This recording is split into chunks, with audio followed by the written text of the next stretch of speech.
Sermon ang inabot ng 4 na rider na nag-Superman stunt sa kahabaan ng Commonwealth Avenue noong Lunes. Saksi si Mark Salazar.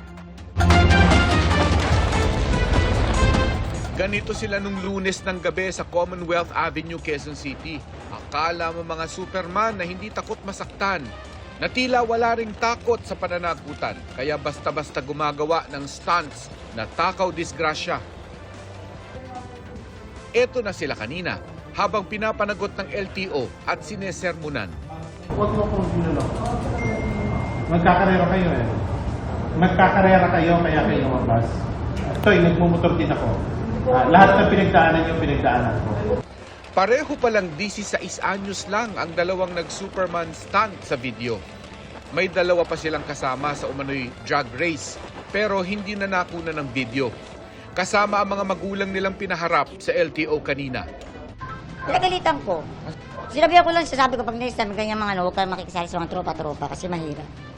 Mahirap nga sa mga obligasyon sa mga bagay na ganyan eh. Malabo ang kuha sa plaka ng kanilang motorsiklo sa nag-viral na video.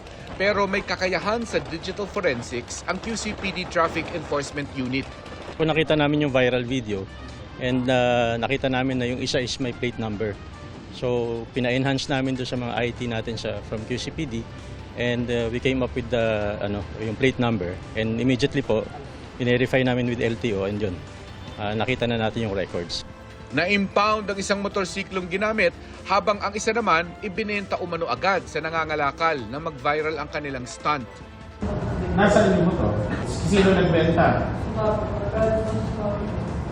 Ang bilis nyo naman natang ng benta.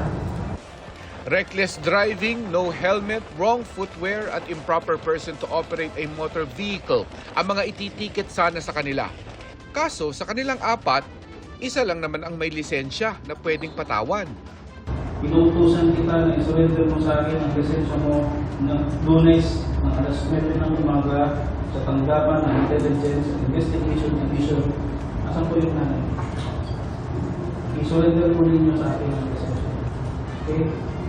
Sa amin sa LTO, kahit wala silang license dahil 16, pero pag umabot sila sa yung hustong gulang nila para mag-apply, hindi pa rin sila mabibigyan for 1 year. Kasi yun yung lalabas pa rin yung record na nangyari ngayon. Para sa GMA Integrated News, ako si Mark Salazar, ang inyong saksi. Mga kapuso, maging una sa saksi. Mag-subscribe sa GMA Integrated News sa YouTube para sa iba't ibang balita.